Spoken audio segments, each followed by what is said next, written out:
Our reading today is an excerpt from A Burst of Light by Audre Lorde.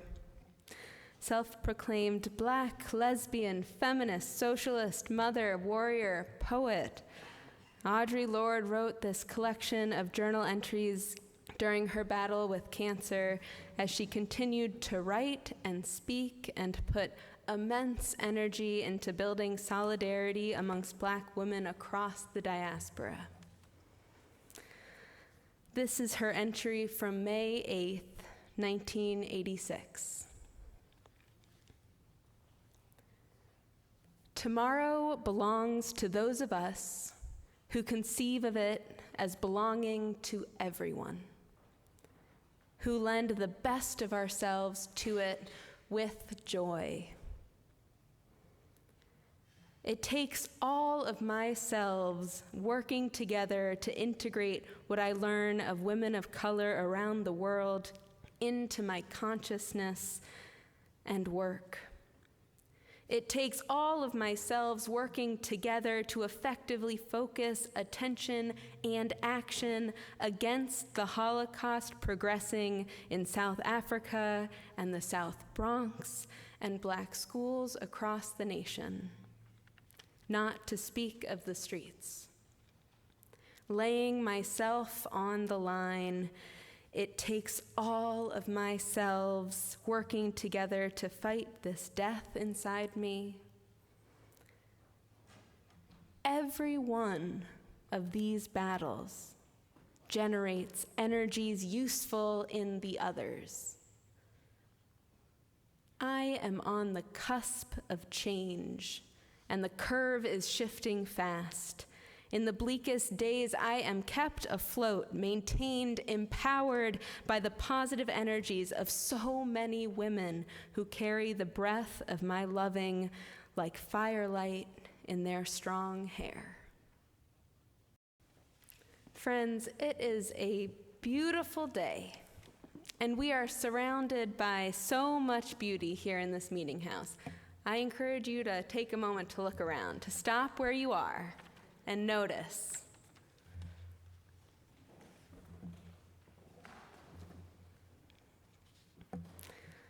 A balm for a challenging week, a challenging year, a challenging, come on, fill in the blank.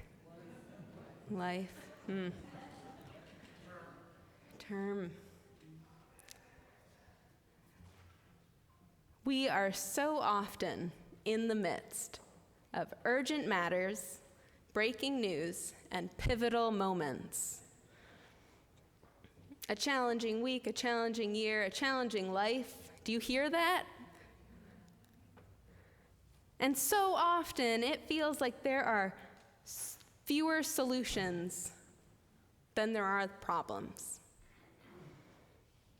I know many in this meeting house are at the front lines, responding to calls, providing that immediate support. I know many in this meeting house have felt afraid and helpless. I know many in this meeting house have found inner strength and peace, and they help shine that out. I know many in this meeting house are absolutely exhausted. And I know most of those are overlapping. This is a pivotal moment. We feel it. And there is truth to the urgency we feel. There is truth.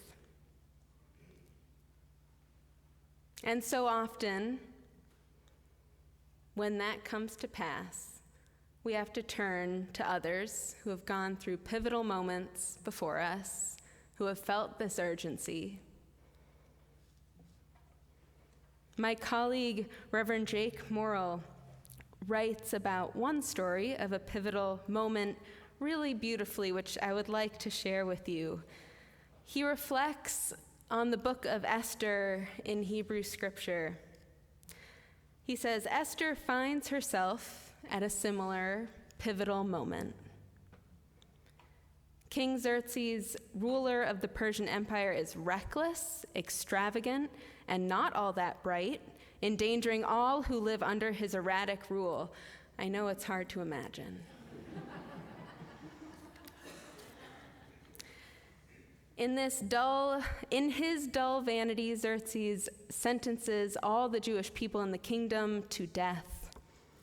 And at this moment of peril, Esther's cousin Mordecai appears to her for her help because Esther, who is Jewish herself, enjoys a position of privilege in the empire.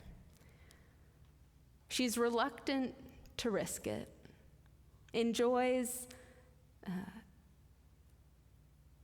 but Mordecai tells her it's not certain in the coming wrath that her privilege would save her. Help, he concedes, might possibly come from somewhere else, but he concludes, who's to say whether you've come to this place and this position for such a time as this? Upon hearing this question, Esther doesn't leap into action, doesn't issue a statement, doesn't post on her preferred social media. Can't even imagine what that would be at the time. She knows what's asked of her is nothing less than to risk her safety and her life. So she asks her people to fast and pray with her. She takes time to prepare herself for what life now requires.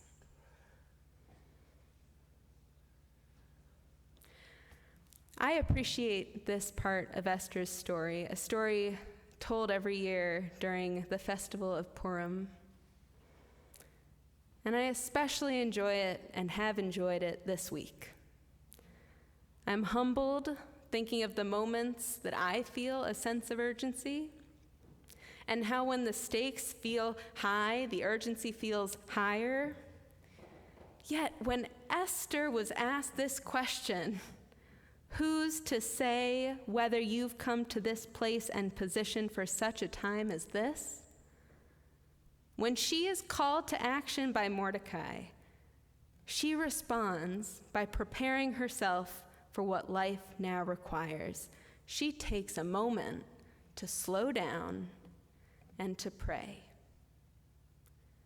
Most striking, though, is her instinct. No, maybe better said, her practice.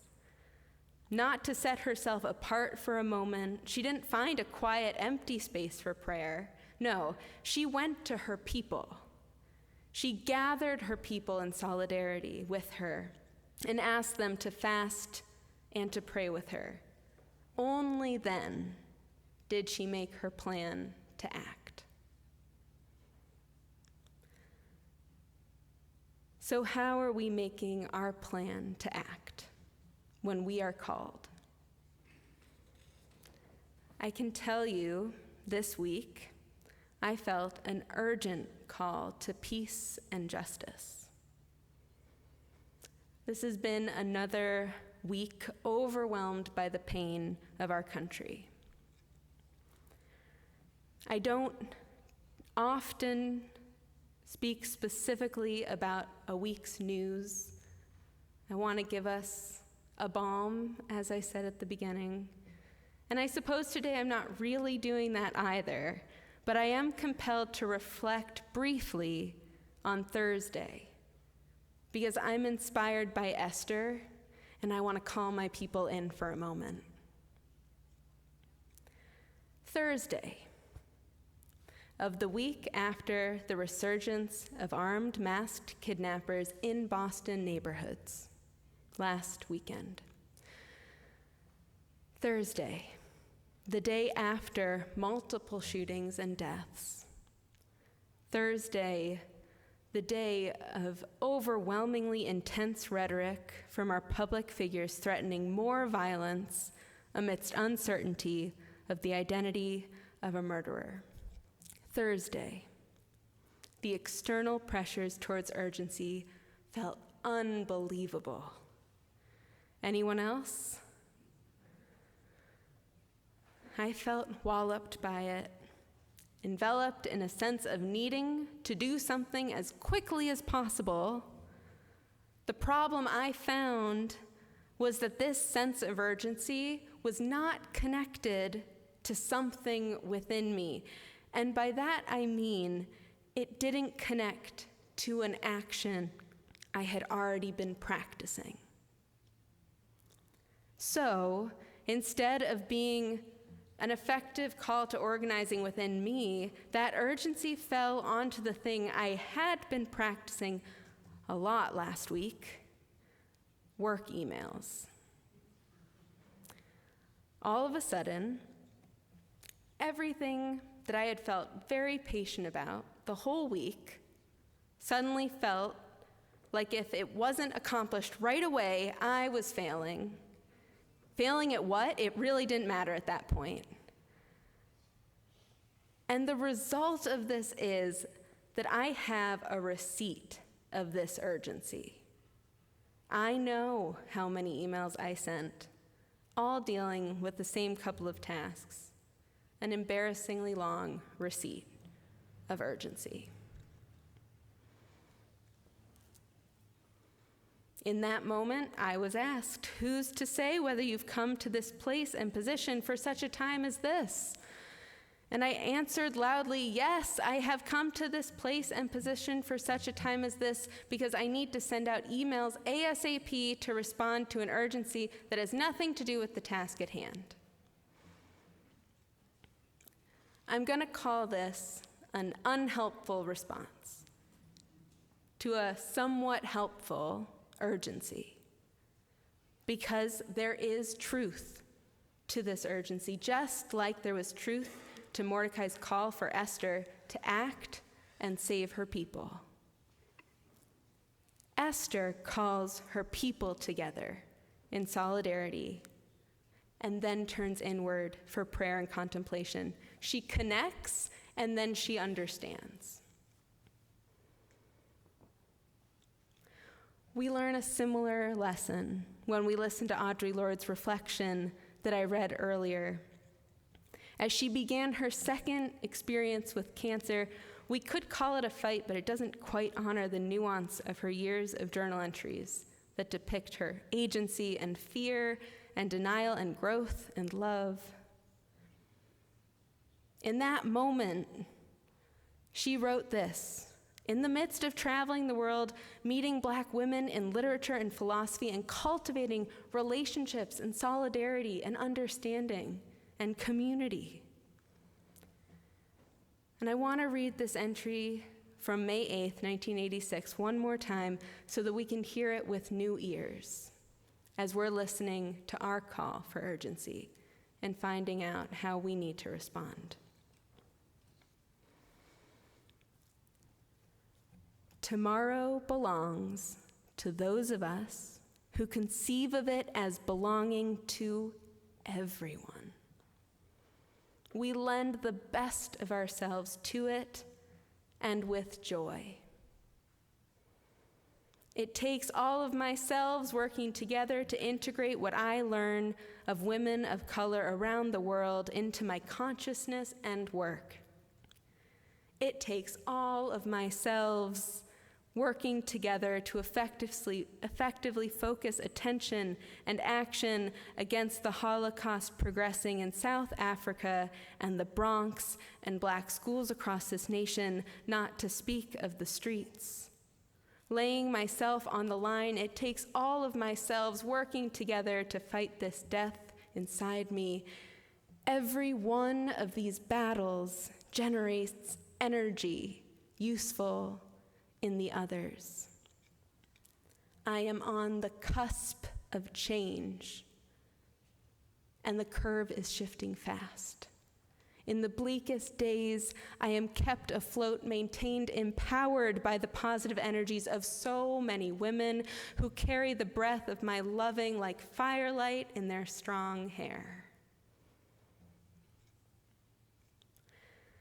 When we are faced with injustice, when we feel urgently called to live our values in the world and work against the rhetoric of violence and fear, What do we need that urgency to connect with inside of us, to avoid shifting that urgency to mundane tasks or shifting it to a sense of anxiety that overwhelms? How do we avoid letting the urgency compete with the patience? How do we avoid letting the urgency compete with the patience and instead understand that urgency and patience need each other to create action? How? We practice. We build the muscle of urgency within us. We learn to understand how urgency is part of our wholeness. Because truthfully, we need urgency. That's often the feeling that helps us make hard things happen. So how do we practice? This is when we need to remember each other. Here, every week, we practice experiencing life together by worshiping together. I know I'm not just speaking for myself when I say I have held grief with this community, protested with this community, prayed and meditated with this community, worked toward justice with this community, and I have a great news for newcomers. I've only been with this community for a year. How do we practice responding to urgency? How do we cultivate a helpful reaction within ourselves so that we understand urgency as being part of our wholeness, along with patience, love, humility, righteousness? How do we practice? By following the footsteps of the great women before us. We connect with our people. We remember our friends, our colleagues, our different communities of solidarity, and then we reach out. That is the most important part. We reach out and make that connection. Esther did not pray and then think about the people that she loved. She reached out to them, she brought them in, and then she contemplated. Then she figured out, what can we do? What are we going to do? Because I know I'm not alone.